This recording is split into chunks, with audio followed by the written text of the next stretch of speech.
Welcome to the Michigan Man Podcast on Wolverine Sports Radio, a member of the V Sporto Network, and in partnership with SB Nation's Maize and Brew, for Wolverine fans from coast to coast.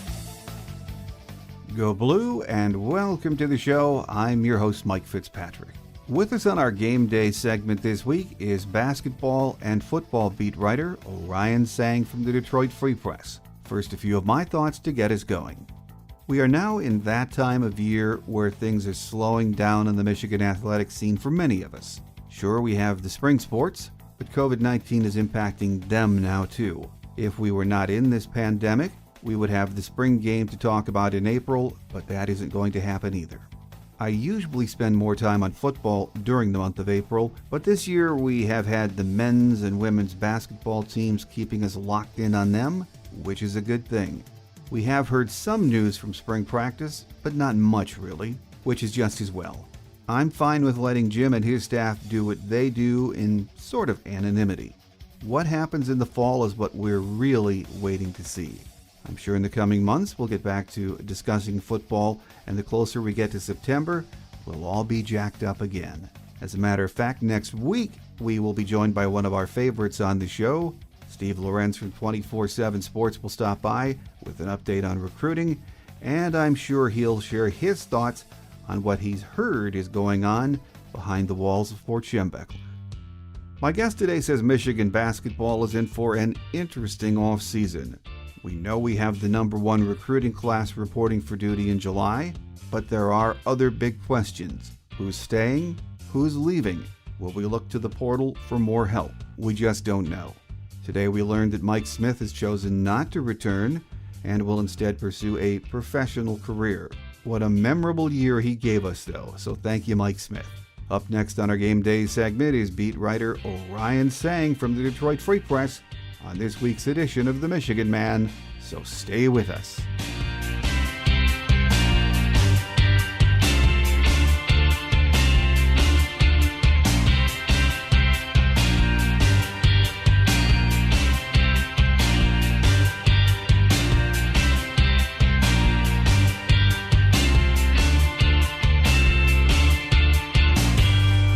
Back with us on our Game Day segment to talk Michigan basketball and a little bit of football is beat writer Orion Sang from the Detroit Free Press. Great to talk to you, Orion. Great to talk with you, Mike. Well, as of Monday, the season is officially over. And Orion, were you surprised at how easily, though, Baylor handled a very good Gonzaga team in the national championship game? I guess I was surprised by, the ease of victory. I was thinking entering the game, I was curious to see, how Gonzaga was going to guard Baylor's guards, because obviously everyone knows about how good those three starting guards are, and they bring Flagler off the bench. But, Baylor has so many different guys who can create their own shot, and they all shoot well from three. And so going into the game, I was wondering whether Gonzaga would be able to deal with that. And I thought Gonzaga would win. So I guess my ultimate answer was yes, I think they will be able to contain them. We saw that it wasn't very easy, and, Baylor played really well. And I thought they played really well in defense, too. It was a really interesting game to watch, I think, just because it kind of dispelled some notions that I had about Gonzaga just watching that game. Yeah, it was a very interesting game to watch, very interesting tournament. And I think, we were all happy as college basketball fans that, yes, there were bumps in the road during the season all around the country. But in the end, even with very limited fans in attendance at the NCAA tournament sites, it was still great basketball, wasn't it? Yeah, this is what we missed out last year, It just doesn't feel the same, when there's no March Madness. And I think it was a great tournament, most upset-filled tournament, I think they said in history, based on the number of double-digit seeds that won and all that. And then, we still got the matchup that everyone was looking forward to, and that COVID had postponed earlier this season between Gonzaga and Baylor. So great tournament. Glad it happened. Absolutely, and look forward to next season having more bodies in the stands. Should be a big change, but we have a ways to go on that. So for Michigan, season's been over for just about a week now. Already, Michigan fans have, as you know, a lot of questions surrounding next year's team. Probably the one I hear most often is, will Franz Wagner return? Big decision for Franz, but he'll have plenty of expert advice to take in, won't he? He's improved his NBA draft stock. He's commonly seen as a first-round pick, and I think that's fair. Franz is a really good player. The way he plays, the way he's built, kind of fits with the style of play in the NBA right now. I think he will have no problem finding a home at the next level. I just think he's put himself in a really good position to be taken in the first round based on what he did this season. Well, you did a good piece in the Detroit Free Press the other day with 5 questions that need to be answered for Michigan basketball in the offseason. The first question was, will there be attrition? And in today's college basketball world, it is now the norm for guys to look elsewhere for playing time, isn't it, Orion? Yeah, I think you're seeing that this year. The portal is just going crazy right now, going nuts.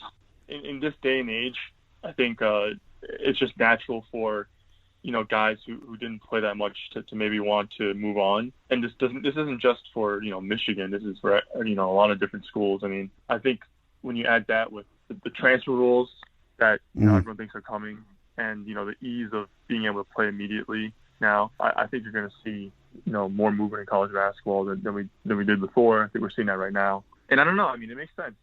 Guys only have a finite amount of time to play, right? And they want to show what they can do. So I think it makes sense. We're kind of seeing the same thing with football too. So. No, absolutely. Yeah, and I think it's just one of those things. A lot of fans don't like it because this amount of players getting into the portal is something, especially older fans, are not used to. But it is the way it's going to be for the foreseeable future, isn't it? Yeah, I think it hurts schools, that aren't Michigan more than it hurts schools that are Michigan. Yeah. Just because it was already kind of like that, when you have mid-majors who developed these, diamonds in the rough, into really good players, and then, they would blow up, and then they would transfer out, right? Try to get to a bigger school. So I think you're still seeing that phenomenon, and I think it's going to be tougher for those, smaller schools just to deal with that roster turnover because they're not as well equipped to deal with it as, a school like Michigan is. I mean, you look at Michigan, 2 of the biggest contributors on this year's team were transfers. I just think that for schools like you're seeing schools like Kentucky, get into the transfer game too. I mean, it's going to be easier and easier for the high major schools to turn over the rosters in the off season. So even if you do lose a lot of players, it's not a foregone conclusion that you'll be bad the next year because there's going to be so many opportunities to add talent to your roster. Well, Juwan Howard reminded his seniors after the season that this was a free year by NCAA mandate. So how many choose to come back and how you make room for them is the next question that has to be answered, isn't it, Orion? Yeah, based on my understanding, they can have as many back as they want because the ones who come back don't count against scholarship limits.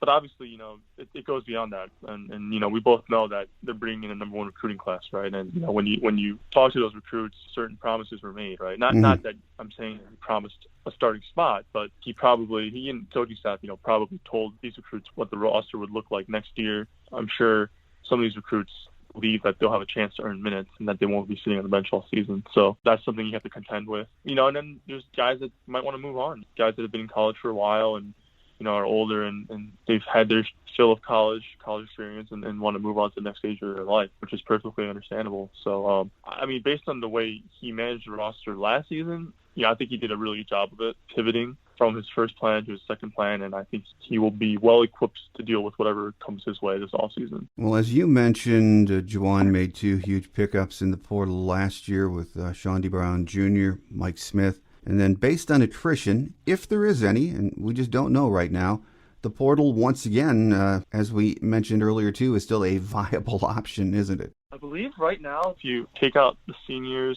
and then you add the freshmen, I believe they're at the full scholarship allotment. But if Franz leaves, I think that opens up spots. And then if there's any other attrition, obviously that would open up more spots too. But it does seem like they will have room to play with, 1 or maybe more scholarships, and they can use a portal. I think that this roster right now is a little different than the roster that they had last season, just in terms of returning production and experience.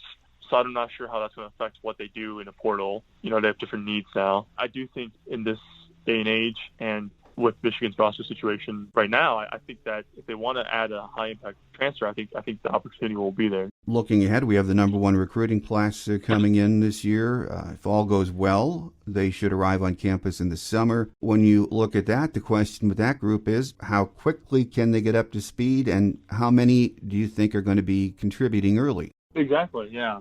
I think he did a really good job in this class of not only accounting for different needs, positional needs, but mixing in a blend of, guys who could be one and done and then guys who could be around for multiple years. And I think that's history has shown that's the way to do it, right? I mean, you look at schools like Gonzaga, Baylor, Villanova, Virginia. I mean, a lot of schools in recent years have had success with guys who have been around for multiple seasons in college, and they haven't followed, the strict one-and-done blueprints. I think that's one reason why this class, I think highly of it.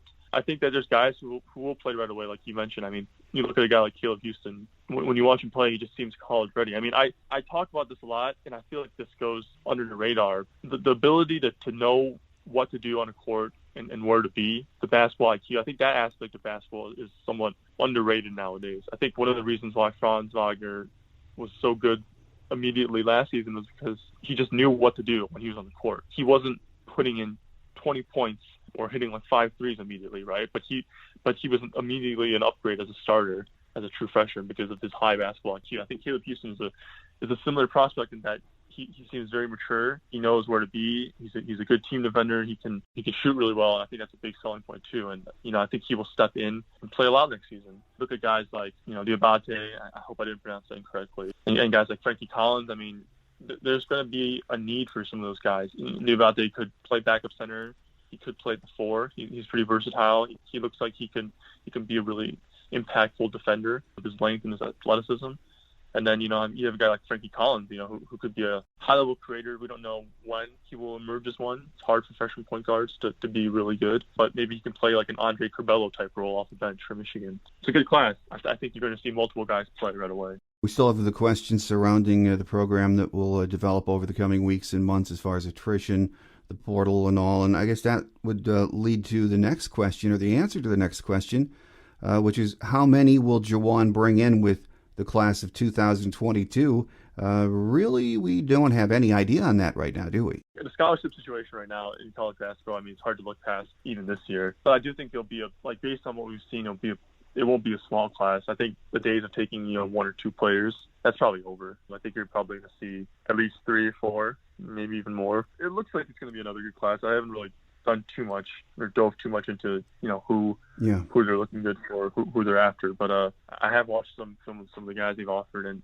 there's a lot of good players out there that they're chasing. Based on how he recruited this season, I think they'll probably put together another class. I know his other son is in the 2023 class. He looks like a high-level prospect, so should be another good class from Michigan. At this point, I mean, he's kind of got it rolling now. I think from this point forward, you're going to be seeing consistent high-level recruiting from him. And while we do have questions, whatever happens in the off-season, I think we can safely say next season's team should have plenty of depth and talent, so it's just going to be a question of how it all comes together, isn't it, Orion? I guess the question is, what happens in the off-season? Like, can they elevate the ceiling of the team? Like, the baseline of the team, I think, is going to be pretty solid. I think they have a pretty solid foundation, but you don't want to be banking on having too many freshmen be high-level contributors, right? Because it's never a sure thing. I think to bring back, 1 or 2 seniors and then maybe add a transfer, I think, they'll be in great shape going into next season. Well, Isaiah Livers, from what I understand, had foot surgery, and from what I'm reading, he's out of action for 6 months. How much will that impact his being drafted, Orion? I'm not sure. I don't think it helps. It really sucks for him because not only did he miss the postseason, but now he's going to miss the NBA pre-draft process, which we all know is very important. You work out with teams. The NBA Combine is back on this year. I think he would have had a chance to impress there, and now it's gone, taken away from him. He's coming off 2 seasons where he missed a lot of time due to injuries. I think he's going to have a lot to prove. It sucks. It's just a really tough situation for him. That's just the underlying thing. He didn't get a chance to finish his senior season. It's going to be tough sledding now that he's gone for 6 months. Well, if that injury would not have occurred, I hadn't been paying too much attention to any of the mock draft boards. Was he considered a possible first-round pick? I didn't see him as a possible first-round pick, which I guess makes sense. I saw him, as a potential second-round pick, and I think there's a role for him. I think Isaiah is a really talented shooter. I think he displayed that he can shoot out on the move. He's really good spotting up, catch and shoot guy. I don't think they'll be asking to shoot off the dribble in the NBA, but I mean, when you can shoot really well, there's always going to be a role for you. And he has size. He's 6'7", 230. I mean, you could say that he can play, the wing in the NBA. My question now would be, what NBA teams think of his injury history, because he does have a somewhat lengthy history now. Well, one more basketball question before we get to some football questions, Orion. Does it surprise you how quickly Juwan Howard has adapted and thrived in only 2 years as a college head coach? Yeah, it definitely surprises me. I mean, people who know him best, I guess, say they aren't surprised. I mean, he's just been a high-level coach in every facet of the game. His scheme, his roster building, roster construction, the recruiting. I mean, everything that people, I guess, were curious to see what he would do, what he would handle, how he would adapt. I mean, he's crushed it in his first 2 seasons. I mean, I don't think there's any way around it. Oh, absolutely. I think we all agree with that. I mean, he's just amazing to me, though. I mean, there were so many people that wondered as he came from the NBA and he wasn't a head coach. I think all those questions after, let's say, almost 2 years have been put to rest, haven't they? Looking back on it, in hindsight, I guess that, like the bigger questions were probably about how he would adapt to the college game. I think being an NBA guy, an NBA assistant for a well-respected organization, I think the baseline for his coaching should have always been high. Because he learned from the best. He coached one of the best teams, or one of the most consistent teams that's well-run, organized, and he was there for a while. They liked him. I guess the biggest question, was how would a guy who had never been at the college level, how would he adapt to the roster building aspect of it, the recruiting side of it? And he's done really well. I mean, he's been able to leverage some connections he had through his sons, but I mean, he has ties all over the country. He's dipped into areas that Michigan wasn't really prominent in before.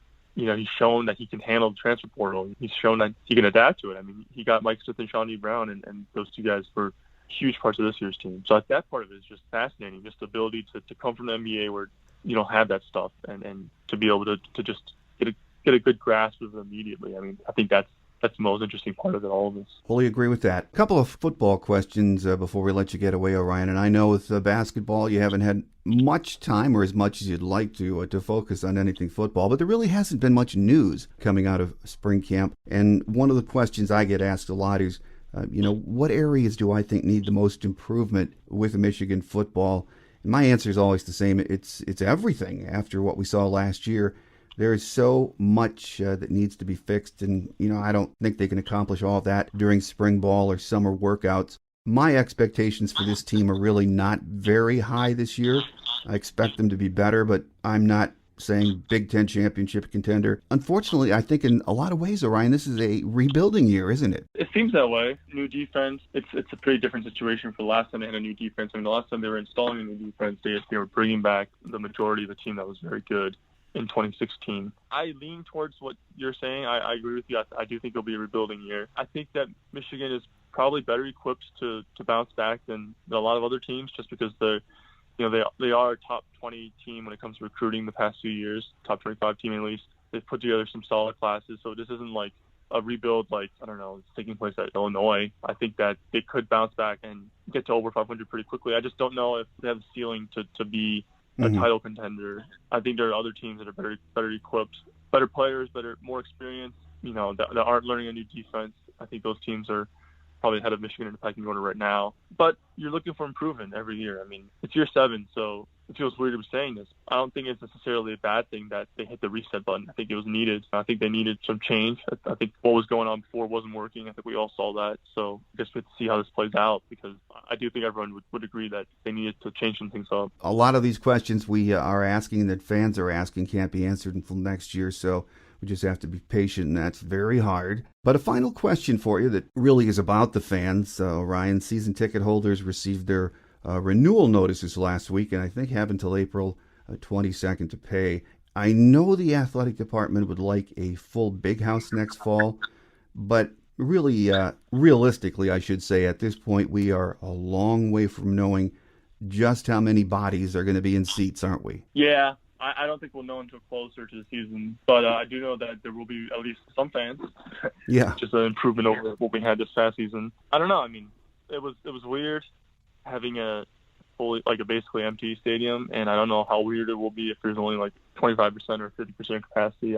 They'll try to get as many as possible, obviously. I just think it's probably too early to call. Their hope is that they can get full capacity. I mean, I think everyone across the country would hope for that. We'll see. I mean, college basketball, college football, they're the same in that it just is weird not having people in the stand. Even when there are some fans, it's still weird when it's just 25% capacity. It just doesn't feel the same. Very, very strange. It will be different this fall. It's just going to be to what degree. So we have 5 months to go, roughly, before the season starts. So we'll just keep our fingers crossed. Here with us today on our Game Day segment, talking Michigan basketball and some football, has been beat writer Orion Sang from the Detroit Free Press. I know you need some rest after a long basketball season, Orion, so we've appreciated you coming on each time we've asked, and we look forward to talking football, maybe even some more Michigan hoops in the not-too-distant future. Always good to talk with you, Mike.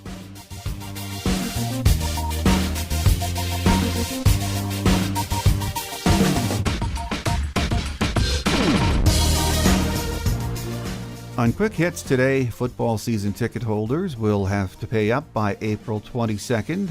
It might be months before we learn how many fans will be allowed in the Big House this season, or what Plan B is if limitations are placed on attendance.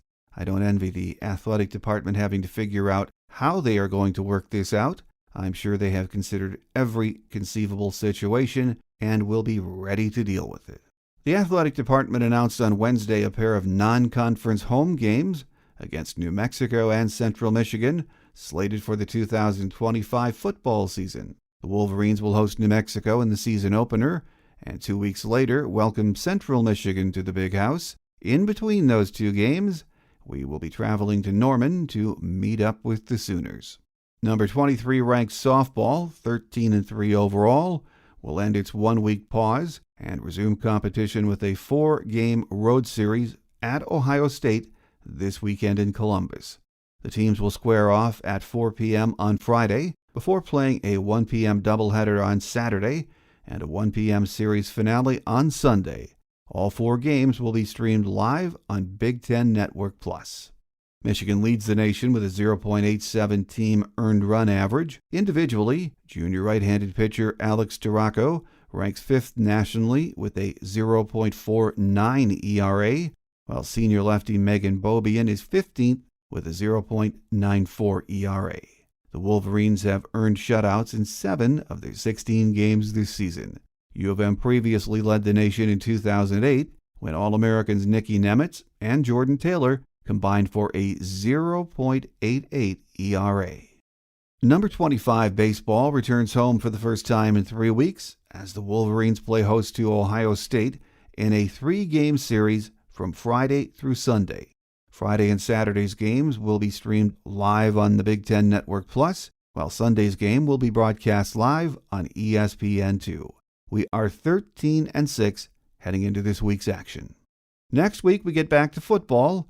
Steve Lorenz from 24/7 Sports will join me with a recruiting update and any news as spring practice winds down. So make sure you join us. That will do it for another week, though. I'm your host, Mike Fitzpatrick. Have a great Wolverine week, everyone. Until we meet again, take care, and as always, go Blue. Thanks for joining us today on The Michigan Man, here on Wolverine Sports Radio, a member of the V Sporto Network, and in partnership with SB Nation's Maize and Brew. Our listener lines are open 24/7 for your calls at 313-263-4842. That's 313-263-4842.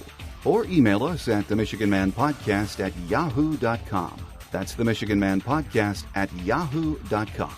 The Michigan Man Podcast is produced at the studios of Robin Lynn Productions, Allen Park, Michigan, and is not affiliated with the University of Michigan.